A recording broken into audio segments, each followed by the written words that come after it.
Episode 2 of Secret Invasion, titled Promises, starts off in 1995 as we get a recap of Captain Marvel. Yes, the aspect of the storyline with the Skrulls and how they came. We get a young Nick Fury, and we figure out that he's meeting all of these Skrulls that evidently Talos helped escape. It's 1997 now in London, and Fury is kind of holding this meeting with Talos and Talos' wife and his daughter Gaia, and then we see a young Gravik come in with evidently his mother or his guardian now because the parents died. And the great thing about it is that we then flash forward now. It's present day, and we pick off where episode 1 left off, the terrorist attack in Moscow. We know Maria Hill is dead, and we're trying to figure out what's going on. Well, Talos kind of gets Fury out of the way, and they're on the train, and they go back and forth, and tell me something you didn't know, or I don't know, as a game basically that Nick Fury played with his mother when he was young, and basically says to Talos, let's play this game. We find out through Talos that there are 1,000,000 Skrulls on Earth right now. We don't know who's a Skrull and who's not a Skrull, and Nick Fury can't believe what he's hearing. He tells Talos to leave, and Talos leaves. And it's just really interesting how everything happened. And now we get to Don Cheadle's character of Colonel Rhodes, who is in a kind of hearing with different nations about why Nick Fury and Maria Hill were in Moscow, how they're pinning it on him. And there's a nice scene between Don Cheadle and Samuel L. Jackson in a restaurant. And it's just the two of them talking about, you know, making things, should we call our friends, those friends the Avengers, and what should we do? And kind of Nick Fury's character telling Rhodes that, you have to be on the lookout and watch out. Do you really trust certain people? There are millions of Skrulls now. And do you really trust your security? Because it could be Hydra as well. Remember, Hydra's still a factor in the Marvel Universe. Hasn't been mentioned in a very, very long time. It is mentioned here. Not only that, Gaia is front and center, and I feel like she's still on the good side, trying to figure out what's going on with Gravik and everything. While everything's going on, Gravik has a meeting with the Council of Skrulls, evidently. They're in different forms. One's a Prime Minister of England. The other is the NATO Security General. There is the appointed to the president, and then so on and so forth.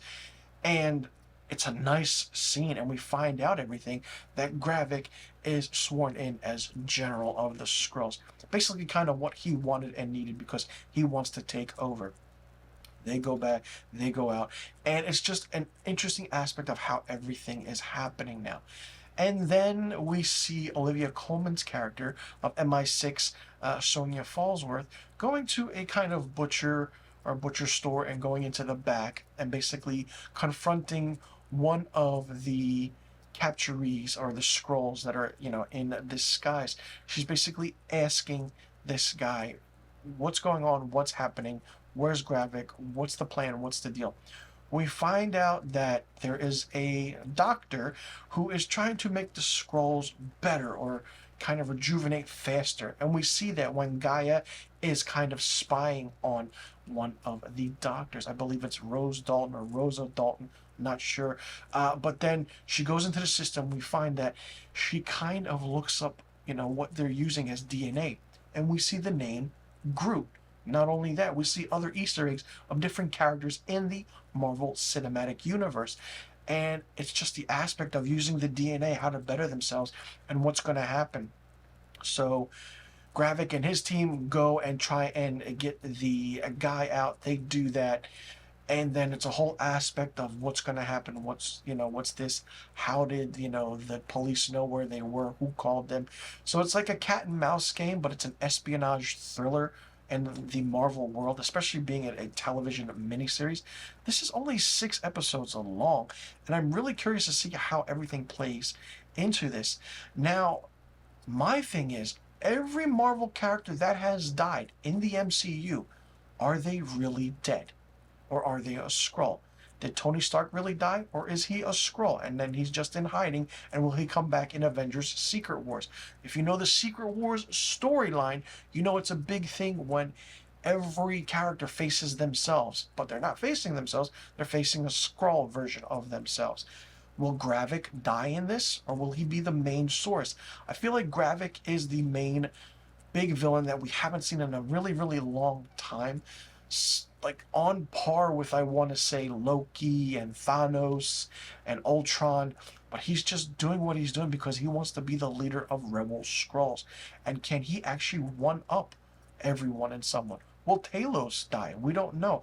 And is Nick Fury actually a Skrull? And is the real Nick Fury really dead? Or, what is happening? So many questions that still need to be answered. And I know there are a lot of people who are a fan of Marvel who do not like this show, especially finding out the opening title sequence was all an AI sequence. But listen, hey, you need to understand this is only episode 2. There's 6 episodes in total. Let the story go along.